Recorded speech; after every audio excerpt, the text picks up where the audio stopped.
sekali marilah kita mengucapkan puji dan syukur kepada Allah Subhanahu wa taala yang telah menyatakan rahmat dan karunia kepada kita bersama sehingga kita telah dapat berkumpul di kelas yang kita cintai ini dalam rangka pembahasan materi modul 1.4 penerapan budaya positif di sekolah oleh calon guru penggerak angkatan 8. Selanjutnya selawat serta salam untuk Nabi kita yakni Nabi Muhammad SAW dengan ucapan Allahumma sholli ala Muhammad wa ala ali sayyidina Muhammad. Baiklah, tidak memanjangkan kata-kata mukadimah, langsung saja pada acara selanjutnya yaitu pembukaan oleh Ibu Kepala Sekolah. Kepada Ibu Kepala Sekolah disilakan.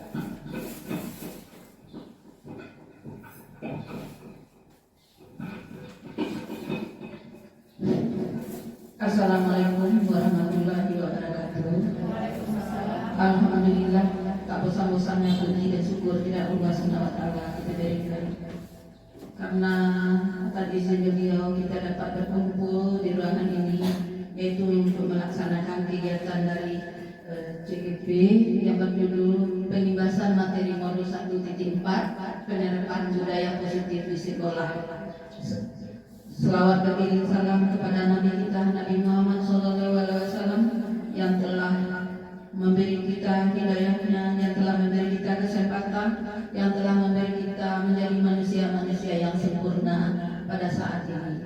Baik Bapak Ibu semuanya, atas izin Allah karena kegiatan kita ini terlalu banyak pada hari ini, maka atas kesempatan ini kami buka acara dari Ananda kita atau ibu kita Samidawati SPD dengan dan Ibu Tilia Dwi Aryani SPD dalam acara CGP pada hari ini. Baik Bapak Ibu semuanya, dalam acara ini kegiatan ini tentu ada imbasnya nanti di sekolah kita. Nah, untuk itu imbasnya itu mari kita terapkan dengan hasil karya nyatanya nanti bagaimana hasil atau ilmu yang kita peroleh tersebut akan berguna bagi anak kita, diri kita dan sekolah kita. Itu yang kami harapkan dari ibu dan bapak yang sudah ikut dalam kegiatan ini. Baik ibu dan bapak, cukup sampai di sini atas pembukaannya dari kami. Tetap semangat kepada ibu-ibu yang ikut dalam kegiatan CGP, baik CGP angkatan 8 maupun nanti di angkatan 10 ibu yang akan ikut, yaitu Ibu Mary dengan Ibu Siska. Terima kasih. Billahi taufiq wal hidayah. Assalamualaikum warahmatullahi wabarakatuh.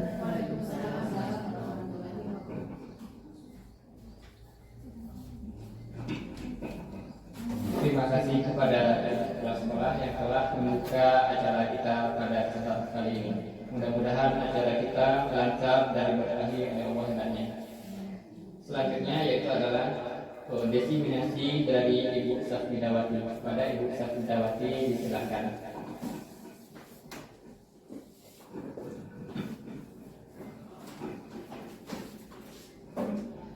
Bismillahirrahmanirrahim.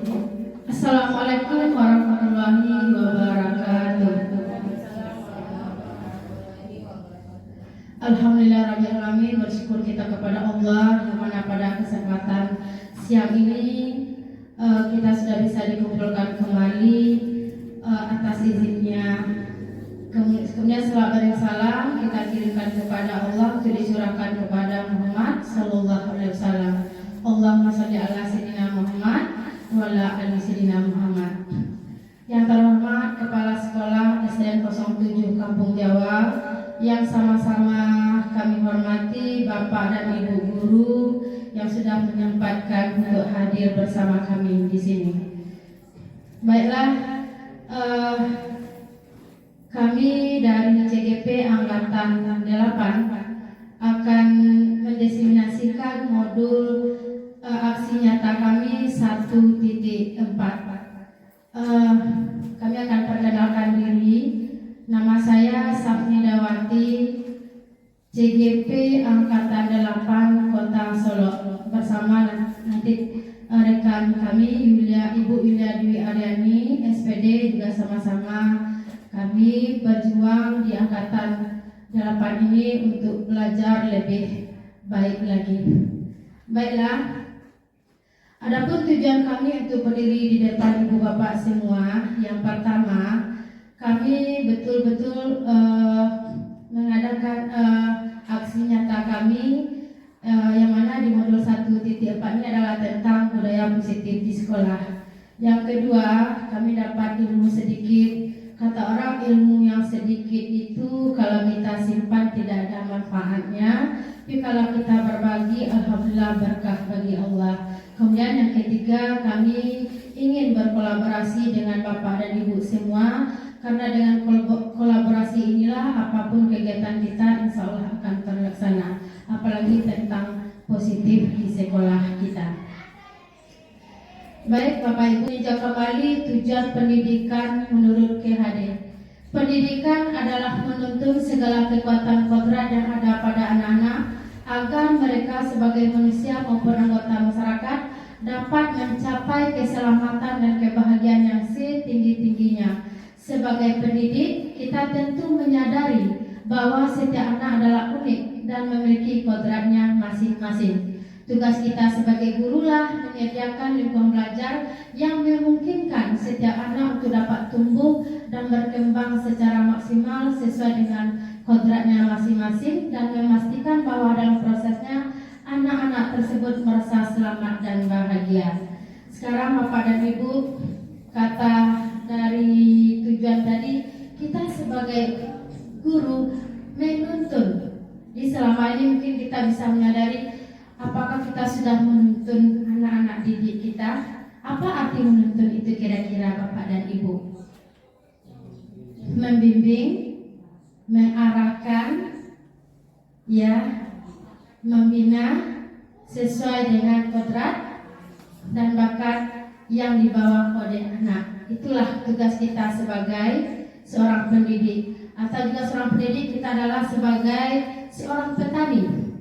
Seorang petani yang mana anak didik kita itu adalah bibitnya. Sekolah itu adalah lahannya. Jadi pada kita sebagai seorang petani bagaimana menanam bibit yang bisa betul-betul menghasilkan hasil yang baik. Kita sudah punya lahan yang subur, lahan yang bagus, itu diumpamakan adalah sekolah kita. Jadi kita seorang pendidik, seperti apa kita bisa menghasilkan, mungkin kita bagaimana cara kita nanti memupuknya, bagaimana kita nanti menyiamnya, merawatnya, tumbuhlah sebagai bibit tanaman yang kita butuhkan berbuah yang lebat, tumbuh subur. Itulah tugas kita diumpamakan seperti itu menurut tujuan dari Ki Hajar Dewantara. Baik, budaya positif. Apa itu budaya positif? Budaya positif di sekolah yaitu nilai dan kebiasaan di sekolah yang berpihak kepada murid agar mereka dapat berkembang menjadi pribadi yang kritis, penuh hormat dan bertanggung jawab sesuai dengan profil Pancasila. Di sini ada nilai dan kebiasaan. Bapak dan Ibu, kita di sekolah sudah melakukan budaya positif. Apa kira-kira yang telah kita lakukan? Iya, memilih sampah, menyambut anak kita waktu pagi hari dengan senyum, salam, sapa, sopan santun. Kemudian kita sudah menerapkan anak kita yang lainnya nilai positif.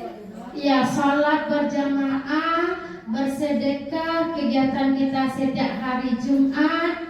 Banyak yang sudah kita kita ambil nilai-nilai yang di sana, kita kembangkan dari mereka. Dengan nilai yang kita tumbuhkan seperti itu, tumbuhlah seorang siswa yang penuh hormat dan bertanggung jawab. Contohnya kalau kita betul-betul kita membimbingnya tentang ibadah, kemudian diajarkan di sana dia bertanggung jawab, dia ada kerja lainnya. Salah satu contoh tadi memilih sampah, kemudian menyapa kita dengan sopan santun, kegiatan kita lainnya, tumbuhlah anak-anak kita itu betul bertanggung jawab dan kritis sesuai dengan profil pelajar Pancasila. Lanjut, di konsep utama budaya positif ini nanti ada 7 yang akan kami jelaskan. Dari 7 tersebut ada 4 poin yang saya jelaskan, sisanya nanti akan disambung dengan Ibu Yulia Dwi Aryani. Yang pertama adalah perubahan paradigma belajar, yang kedua disiplin positif, yang ketiga kebutuhan dasar manusia, yang keempat motivasi perilaku manusia, yang kelima restitusi posisi kontrol guru, yang keenam keyakinan kelas, yang ketujuh segitiga restitusi. Baiklah, kita akan masuk kepada yang pertama, perubahan paradigma belajar. Dalam membangun budaya positif, sekolah dapat menyediakan lingkungan yang positif, aman dan nyaman agar siswa mampu berpikir, bertindak dan menciptakan dengan mereka merdeka, mandiri, bertanggung jawab. Di sini kita sebagai seorang guru, tugas kita lah menyediakan bagaimana suasana yang aman bagi anak untuk belajar. Jadi kalau anak sudah merasa dari pagi hari itu kita sambut dengan penuh senyum, penuh ramah, berarti dia sudah merasa untuk datang ke sekolah itu betul-betul dia rindukan sama anak. Oh iya, nanti dia ketemu dengan gurunya yang senang, dia belajar dengan gurunya penuh dengan senyum, penuh dengan kasih sayang. Berarti itu yang dia bayangkan. Kalau betul-betul sudah itu yang kita ciptakan di sana kelas, berarti kita sudah membuat budaya positif siswa kita. Kita mampu menciptakan seperti itu juga dalam belajar. Dalam juga seperti itu, betul-betul kita melakukan pelajaran itu berpesan kepada anak, bukan dari kita. Jadi dalam pelajaran itu kita selingan dengan permainan, mungkin dengan ice breaking, dan dia merasa lebih bahagia untuk datang ke sekolah dan menuntut ilmu. Jadi dia takut. Jadi kalau kita perhatikan, biasanya kalau dia merasa melihat kita tidak takut, berarti tidak bisa. Kalau sudah ada jiwa takut di depan anak itu untuk datang ke sekolah, berarti kita belum menciptakan budaya positif bagi anak. Kata kita, kalau pas bunyi sepatu kita saja berjalan, dia sudah gemetaran, atau kita pas sudah bertanya, bersuara saja berbicara, dia sudah merasa nyaman, berarti kita belum bisa kita menciptakan budaya positif. Berarti perubahan ini yang harus kita lakukan sekarang. Yuk kita bersama-sama ciptakanlah suasana yang aman dan nyaman bagi siswa kita untuk belajar. Jadi kalau sudah itu yang sudah mampu kita ciptakan, kita sudah bisa menerapkan itu semuanya. Kemudian disiplin sangat terkait dengan kontrol terhadap murid. Jadi kalau sudah ada budaya disiplin ini, berarti kita sudah bisa mengontrol untuk terhadap murid kita. Kembali kita ada sebuah permainan, cobalah buka. Ini dari mengontrol murid tadi ada sebuah cobalah buka. Bekerja kita berpasangan, ya berpasangan. Yang satu A ini dia berusaha mengepalkan, dia mempunyai sesuatu yang bermakna di tangannya itu. Berarti A ini mempertahankan apa yang ada di dirinya. Dia si B ini dia betul-betul ingin tahu apa yang ada yang di genggaman si A ini. Dia berbagai cara di mana dia bisa menggali, mendapatkan apa yang dia genggaman. Kalau dia bujuk dan juga bisa, boleh dengan kekerasan, boleh dengan tipu daya yang mana sebagai yang bisa dia buka genggaman tadi. Melakukan cobalah buka ini dengan trik-trik yang bisa, apakah mampu dia buka. Nanti kalau kita sudah laksanakan, kira-kira yang si A ini bisa tidak membukanya? Mau tidak dia membukanya kira-kira?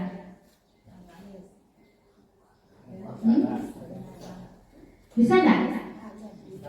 Bisa, tergantung si A. Tergantung rujukan dari si B. Iya, tergantung juga keduanya. Itulah diumpamakan kita mengontrol diri siswa kita. Di kadang seorang anak itu kan ada tertutup dia, kan tidak selalu dia membuka dirinya. Jadi kadang kita memaksakan anak ya, kita paksakan anak di mana dia harus patuh dengan kita, duduk siap, dia betul duduk siap anak itu. Sedangkan dia tidak mau seharusnya duduk siap itu, dia tidak seperti itu. Jadi kalau seperti kita masih mengontrol siswa tadi. Sedangkan dia punya keyakinan kuat apa yang ada di dirinya itu. Jadi kita sebagai sebagai pendidik itu betul-betul bisa kita bagaimana caranya kita mendekatkan anak yang menutup diri ini. Itu yang mengontrol dirinya tadi itu. Jadi di permainan kepal itu berarti ada anak itu yang terbuka dengan kita, ada anak itu yang tidak bisa dia terbuka dengan kita. Itulah yang bisa dia mengontrol dirinya sendiri. Lanjut Bapak Ibu. Selanjutnya, menurut psikiater dan pendidik Dr. William Glasser dalam kontrol teorinya yang kemudian hari berkembang dan dinamakan choice theory, meneruskan beberapa miskonsepsi tentang makna kontrol. Di miskonsepsi ini, yang pertama katanya ilusi guru mengontrol murid. Jadi selama ini kita yang mengontrol murid kita. Kadang seharusnya tidak seperti itu. Anak itu dia ada juga yang ada dalam dirinya itu tidak selalu dia harus patuh sama kita. Dalam artian di sini, kadang dia mau mengikut perintah dan kadang dia anak itu tidak. Dia tergantung ke pendekatan kita kepada anak tersebut. Kemudian kedua, bahwa semua penguatan positif, efektif dan bermanfaat. Kadang kita seperti ini. Ayo anak, kamu bisa menyaingi teman kamu itu, kamu hebat. Jadi kita mengontrolnya seperti itu tuh seolah dia bermanfaat, tapi penguatannya itu salah bagi kita. Kamu bisa seperti dia, jadi kita membanding-bandingkan. Ada seperti itu pengontrolan kita kepada anak, sedangkan dia tidak seperti itu yang dia maunya. Lanjut, membuat orang merasa bersalah dapat melakukan perhatian seperti ini. Nah, sudah capek-capek orang tua kamu mencari uang, nak. Kamu seperti ini belajarnya. Jadi kita kan tak sadar ya mengatakan kontrol diri kita kepada anak tadi. Dia merasa gimana ya? Kita mengontrolnya tapi dia merasa bersalah. Uang orang tua kamu udah habis, kamu seperti ini belajarnya.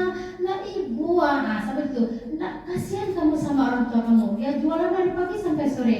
Jadi kita merasa seolah kita sudah berbaik benar kepada anak-anak didik kita sendiri. Ternyata itu salah, ayah bunda. Nah seperti itu bahasa kita. Ini membuat dia selalu merasa bersalah di mindsetnya sendiri itu, nak ayah bunda. Kemudian dia memiliki hak untuk memaksa seperti ini. Ada seperti ini. Ada anak bertengkar berdua. Kita ingin cepat menyelesaikan. Ayo nak minta maaf cepat. Siapa tadi yang salah? Kan kita mengontrol diri. Sedangkan dia belum lepas dari hati itu yang merasa disakiti tadi. Dia belum merasa membela dirinya. Belum dia mengeluarkan apa yang ada di dirinya. Itu kita tutup guru, sebagai guru tadi itu. Yang dia pertahankan tadi itu seharusnya harus ada yang bisa dia pertahankan. Kita nak biasanya kenapa kamu berkelahi? Sini nak. Coba minta maaf. Siapa yang salah tadi?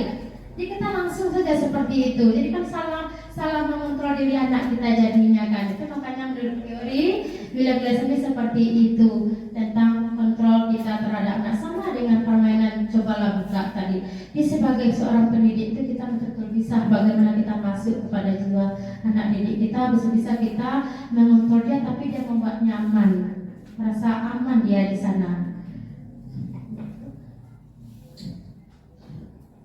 Kemudian disiplin positif yang kedua. Apa makna disiplin? Apa kira-kira Bapak dan Ibu tentang disiplin di mindset Bapak dan Ibu?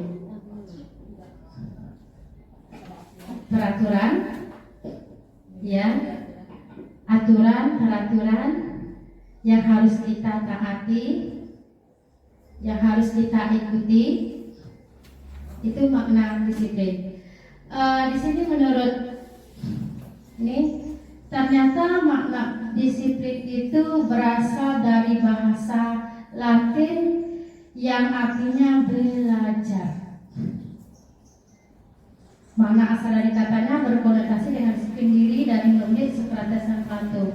Belajar kemudian membuat orang mengalami potensi menuju sebuah tujuan apa yang dia hargai. Namun dalam budaya kita, makna kata disiplin telah berubah menjadi sesuatu yang dilakukan seseorang pada orang lain untuk mendapatkan kepatuhan. Kecenderungan umum adalah menghubungkan kata disiplin dengan ketidaknyamanan. Kita contoh saja ayah bunda, Asma. Bapak dan Ibu. Guru, mungkin diadakan calon guru penggerak angkatan 10. Baiklah Bapak Ibu, makna disiplin adalah mengontrol diri dengan menggali potensi kita agar tercapai tujuan yang mulia, yaitu sesuatu menjadi seseorang yang kita inginkan berdasarkan nilai-nilai yang kita hargai. Disiplin ini kadang mengikat diri kita, ya atau tidak ayah bunda, Bapak dan Ibu. Contohnya seperti ini, kita ada untuk datang setiap pagi, ya. Jam 7, sebelum jam 7 kita sudah datang. Berarti ini sudah perhatian kita. Jadi kalau kita disiplin jam 7 sudah datang. Kalau kita sudah jam 7, merasa nyaman tidak? Kira-kira Bapak dan Ibu? Karena kita sudah ikat dengan kata disiplin. Kata disiplin di sini sudah merasa kita terbebani. Sama juga dengan anak-anak kita. Hadir membuat tugas juga seperti itu. Cepat ya nak, tugas sekiranya siap. Kamu datang tepat waktu, berbaris dengan rapi. Berarti kalau sudah ada seperti itu, berarti nilai-nilai potensi yang kita capai di sana itu belum tercapai rasanya. Karena bukan ada tidak ada dalam dirinya sendiri itu yang untuk muncul bahwa dia itu kesadaran dirinya untuk melakukan sesuatu hal yang baik itu. Jadi kalau dengan kata disiplin itu seperti itulah dia jadinya. Tidak ada nilai, kalau tidak dia lakukan berarti nilai-nilai harga itu tidak ada di sana jadinya.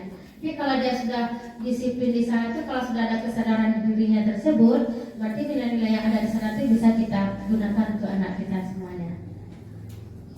Lanjut, yang kelima adalah kebutuhan dasar manusia. Kebutuhan dasar manusia ini ada 5 Bapak dan Ibu.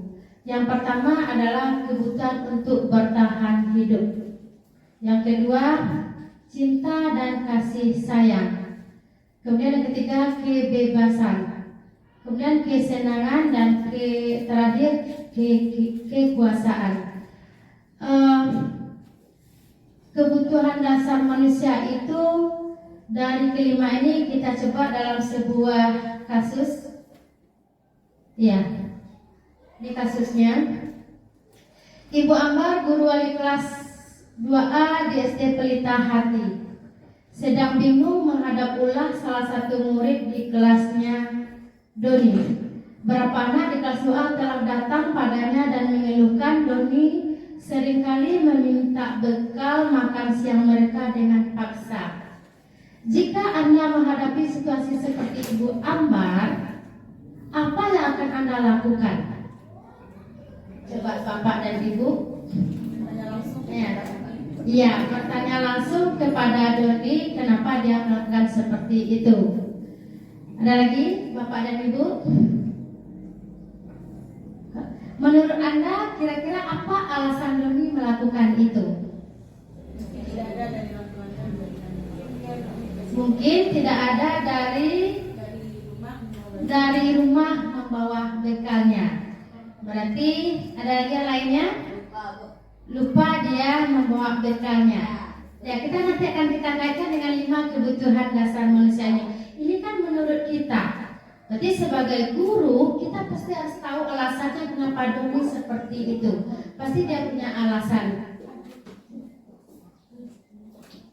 Ternyata ada 5 alasan Doni kenapa dia melakukan seperti itu. Yang pertama, benar-benar Doni itu sangat lapar dan orang tuanya tidak punya uang. Berarti kalau di sini apa kebutuhan dasar Doni kira-kira? Tadi kan bertahan hidup. Iya, bertahan hidup. Jadi termasuk benar-benar dia memang butuh seperti itu. Berarti dia kebutuhan dasarnya tidak dipenuhi. Kalau ini jawabannya Doni, berarti dia kebutuhan dasarnya memang orang tuanya tidak punya bekal, tidak punya uang untuk diberikan untuk Doni. Kemudian lanjut yang kedua, teman Doni jadi perhatian sama Doni dan dia senang. Berarti, nah coba, teman Doni jadi perhatian sama Doni dan dia senang. Kalau sudah perhatian, menarik perhatian, kira-kira kebutuhan apa yang harus dipenuhi oleh si Doni? Ya, cinta dan kasih sayang. Karena dia mungkin dia ingin menarik perhatian temannya, dia ganggu mungkin dia makanannya. Karena dia seperti itu, dia ingin diperhatikan sama temannya. Itu yang alasan. Kemudian yang ketiga, dia merasa hebat dan temannya merasa takut dan mengikuti keinginannya. Berarti kekuasaan.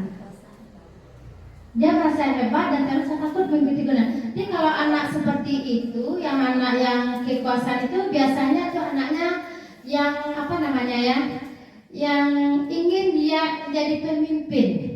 Ya, dia ingin jadi pemimpin kalau anak seperti itu. Kalau dalam belajar, kalau anak seperti ini pasti banyak yang apa namanya, banyak tingkah.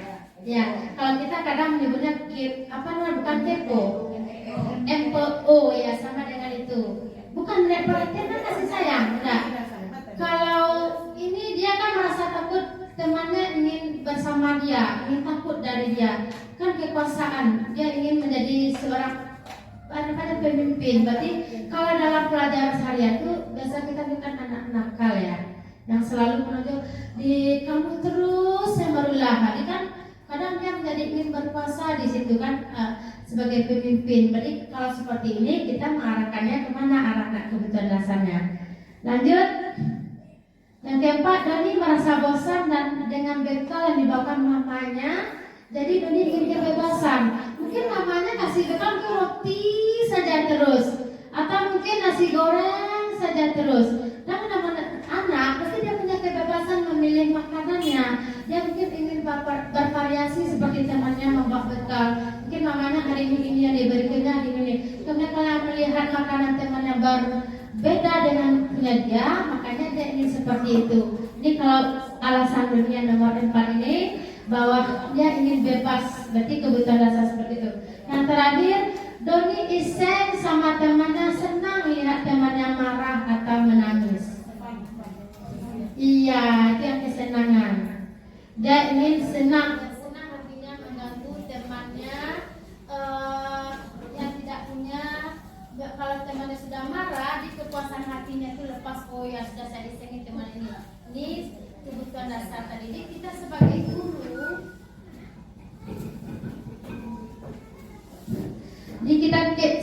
guru, jadi kita tahu selama ini ya, kalau anak kita tidak bisa kita memfonis langsung saja seperti apa masalahnya. Pasti anak itu punya jawaban lain di hatinya. Jadi itu yang selama ini yang kita rasakan. Kadang kita Bu, ini ibu tidak melihat saya ya, saya hari ini pakai baju baru, pakai tas baru. Kadang kan seperti itu.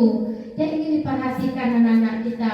Kadang anak-anak ibu katanya, kadang kita kan cuek saja. Sebetulnya ini yang harus kita lakukan. 5 kebutuhan anak ini, dasar ini yang harus kita perhatikan pada anak-anak kita. Jadi kita kadang kan cuek saja, kadang kita tak mau peduli. Sedangkan anak itu di mana yang harus diperhatikan kebutuhan dasarnya. Kita kan main to the point saja kadang-kadang ya Bapak dan Ibu. Itu yang harus kita rubah paradigma kita itu tentang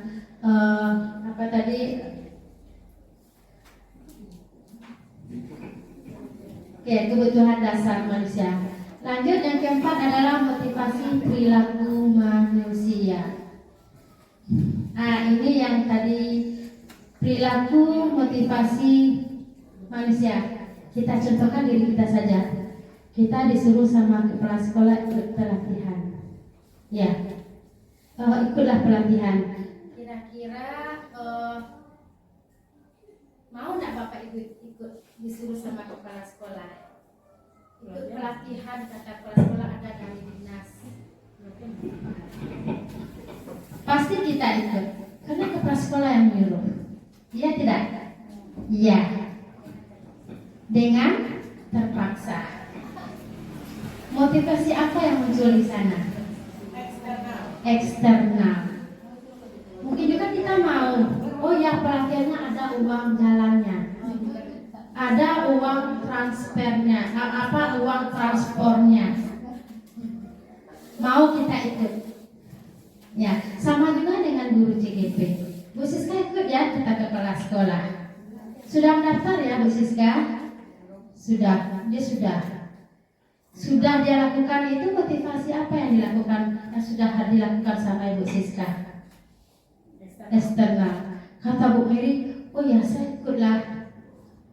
Dapat ilmunya banyak untuk diterapkan untuk anak didik kita, untuk kita juga. Kalau sudah seperti itu ada di diri Bu Mary, motivasi apa yang muncul di dirinya? Internal. Kita lihatnya. Untuk menghindari ketidaknyamanan dan hukuman murid melakukan disiplin karena takut dihukum. Dia karena takut dengan kita, takut dihukum, apa kata kita dia lakukan. Tapi ini termasuk motivasi eksternal. Apakah ini bagus atau buruk? Kira-kira motivasi eksternal ini. Coba. Tidak bagus. Ya, kita lihat keduanya. Untuk mendapatkan imbalan, ini yang tadi. Mungkin kita nak ikut lomba ini ya nak, nanti dapat hadiah. Ada imbalannya. Kira-kira motivasi yang dilakukan anak ini apa kira-kira nak? Bapak dan Ibu. Motivasi eksternal juga, ingin mendapatkan hadiah. Sekarang kita kan ada kasih penghargaan, kasih hadiah. Ternyata reward yang kita lakukan itu adalah salah. Kenapa salah? Karena ini adalah motivasi eksternal. Kalau ada seperti itu, tapi dia nggak mau melakukannya, dia tak mau berubah. Ini yang selama ini kita lakukan. Kita lihat kalau motivasi internal, untuk menghargai diri sendiri, murid melakukan disiplin karena sadar akan nilai kebajikan dirinya dan ingin menghargai dirinya sendiri. Sama dengan ini. Nah, pakai helm. Ada orang razia. Berarti eksternal. Tapi kalau dia tahu bahwa helm itu untuk melindungi keselamatannya, akan dia lakukan. Berarti internal. Di selama ini itu yang harus kita rubah pelan-pelan. Kita akan sama-sama berusaha untuk menanamkan kepada anak didik kita itu bisa dia melakukan motivasi internal. Ini ada kasus yang terakhir dari motivasi tentang apa nih? Kasusnya Iva kurang menguasai pelajaran matematik, sehingga pada saat pelajaran tersebut berlangsung, dia lebih banyak berdiam diri atau menggambar di buku pelajarannya. Pada saat guru matematiknya Pak Seno menanyakan pertanyaan, Iva menjadi gugup dan tak sengaja menjatuhkan tasnya dari kursi, serta tiba-tiba menjadi gagap pada saat berupaya menjawab. Seluruh kelas pun tertawa melihat perilaku Iva yang bicara tergagap dan terkejut tersebut. Pak Seno pada saat itu membiarkan teman-teman Iva menertawakannya. Iva yang gagap dan malu luar biasa, dan malahan minta Iva untuk maju ke depan dan berdiri di depan kelas sambil menunjuk hidungnya. Karena tidak bisa menjawab pertanyaan Pak Seno, kelas semakin gaduh dan anak-anak pun tertawa melihat Iva di depan kelas memegang hidungnya. Ini pertanyaannya, ini termasuk dari motivasi tadi itu ada berupa hukuman. Nanti akan dikupas sama ibu kuliah itu hukuman, konsekuensi dan restitusi. Kita lihat dari kasus ini, kira-kira yang dilakukan Pak Seno ini sudah benar apa belum, Bapak dan Ibu? Berarti sifat Pak Seno ini bagaimana? Membiarkan Iva dibully sama temannya. Berarti yang dilakukan Pak Seno kepada Iva ini berbentuk apa ini, Bapak dan Ibu? Hukuman. dia hukum, dia biarkan temannya membulinya. Dia kan dihukum ke depan itu, karena dia berulang di depan dan akhirnya kelas menjadi ribut. Jadi Bapak dan Ibu, ini nanti akan dilanjutkan nanti sama Bu Yulia, apa itu hukuman, kemudian apa itu konsekuensi, kemudian apa itu satu lagi segitiga restitusi. Itu saja dari saya tentang budaya positif. Sekian, terima kasih. Assalamualaikum warahmatullahi wabarakatuh. Terima kasih kita ucapkan kepada Ibu Ustaz Indawati yang telah menyampaikan budaya positif di hadapan kita bersama. Selanjutnya yaitu penyampaian budaya positif dari Ibu Yulia Adiani. Kepada Ibu Yulia disilahkan. Assalamualaikum warahmatullahi wabarakatuh. Terima kasih yang disampaikan Bapak Ade sudah memberikan kesempatan saya untuk mempresentasikan tentang budaya positif di sekolah kita. Nah, di sini saya akan melanjutkan tentang keyakinan kelas. Yang dimaksud dengan keyakinan kelas ini adalah nilai-nilai keselamatan atau kesehatan yang kita sebut sebagai suatu keyakinan, yaitu nilai-nilai kebajikan universal yang disepakati secara tersirat dan tersurat lepas dari latar belakang suku, negara, bahasa maupun agama. Nah, kita lihat di sini tadi ada yaitu tentang restitusi 5 posisi kontrol. Menurut Dian Gonsen dalam bukunya, restitusi ini mengemukakan bahwa guru perlu meninjau kembali penerapan disiplin di dalam ruang-ruang kelas mereka selama ini. Apakah telah efektif, apakah berpusat atau memerdekakan dan mendirikan murid, bagaimana dan mengapa. Nah, di sini ada 5. Yang pertama ada penghukum.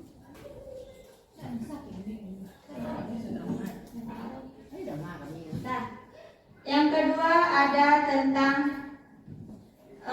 pemantau. Yang ketiga yaitu teman, guru, dan manajer. Kita lihat yang pertama yaitu penghukum. Seorang guru penghukum adalah seorang penghukum biasa menggunakan hukuman fisik maupun verbal.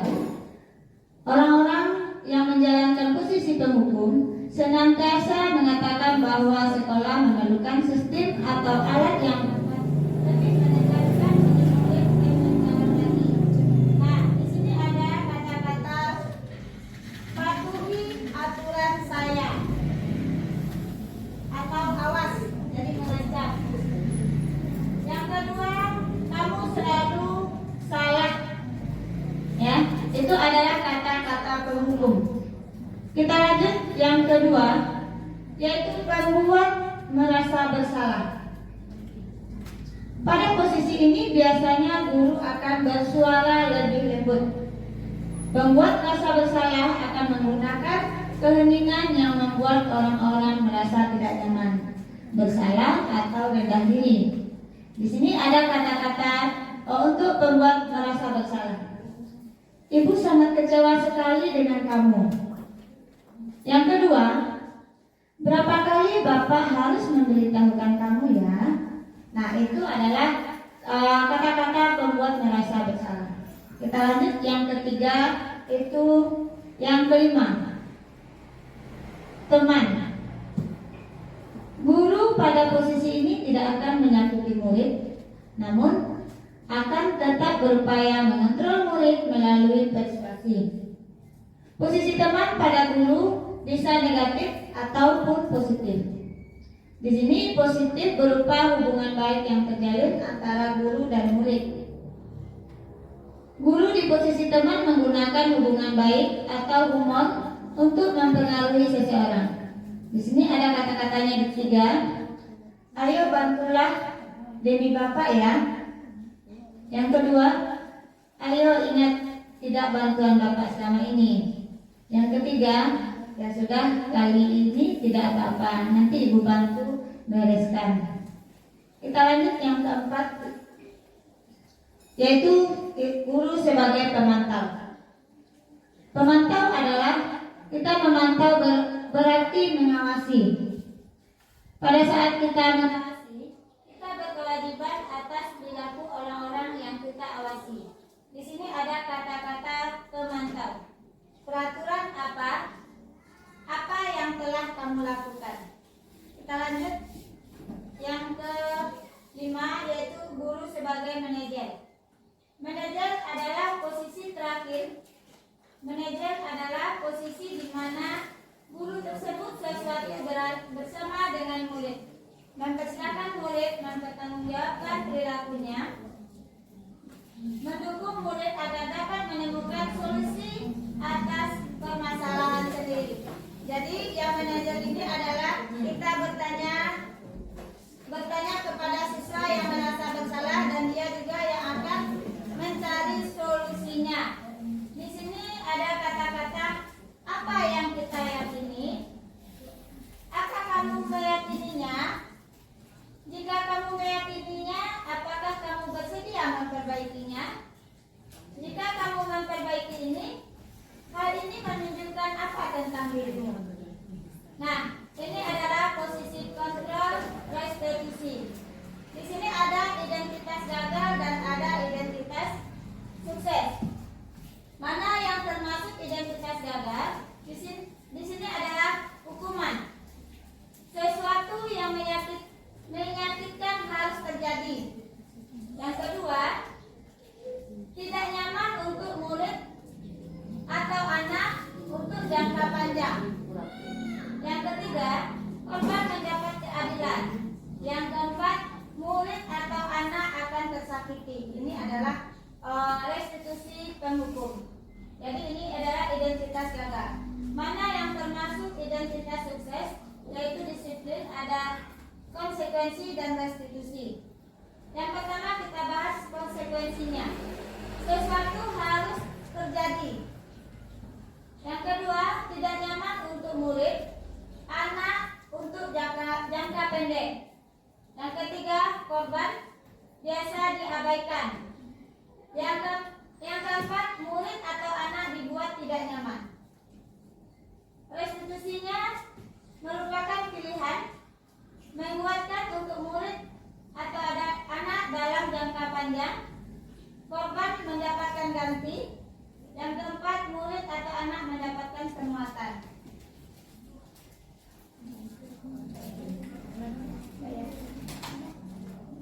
Nah, kita lihat. Nah, kita selanjutnya segitiga restitusi. Di sini ada 3. Yang pertama kita akan menstabilkan identitas. Yang kedua nanti kita akan validasi tindakan yang salah. Yang ketiga kita menanyakan keyakinan. Lanjut. Yang pertama menstabilkan identitas. Apa itu yang menstabilkan identitas? Kalau kita ingin menjadi efektif, maka kita harus meyakinkan si anak dengan cara mengatakan kalimat berbuat salah itu tidak apa-apa. Tidak ada manusia yang sempurna, jadi kita harus menstabilkannya. Ya, kita lanjut. Saya juga pernah melakukan kesalahan itu. Kita bisa menyelesaikan ini. Bapak Ibu tidak tertarik mencari siapa yang salah, tapi Bapak Ibu ingin mencari solusi dari permasalahan ini. Lanjut, kamu berhak merasa begitu.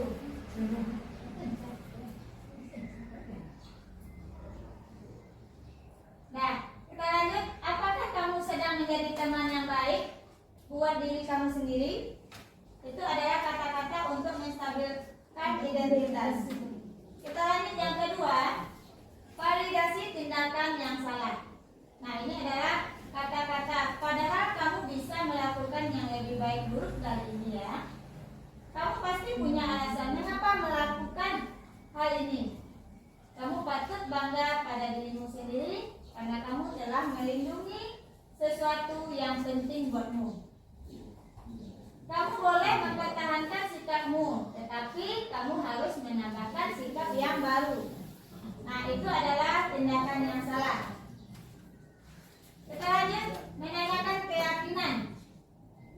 Apa yang kita percaya sebagai kelas atau keluarga? Apa nilai-nilai umum yang kita telah sepakati? Jadi kita sebelum kita harus membuat keyakinan kelas dulu. Yang ketiga, apa bayangan kita tentang kelas yang ideal? Yang keempat, apa kamu jadi orang yang seperti apa? Nah, di sini saya sudah mempraktekannya bersama siswa. Siswa yang merasa bersalah dengan menggunakan segitiga restitusi.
Itulah hasil presentasi saya tentang 3 yang telah saya paparkan tadi.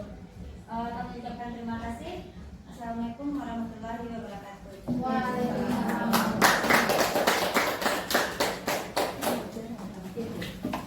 Tampilan dari Ibu Yulia Dwiarani. Dengan berakhirnya penyampaian materi dari Ibu Yulia Dwiarani, maka berakhirlah acara kita pada kali ini.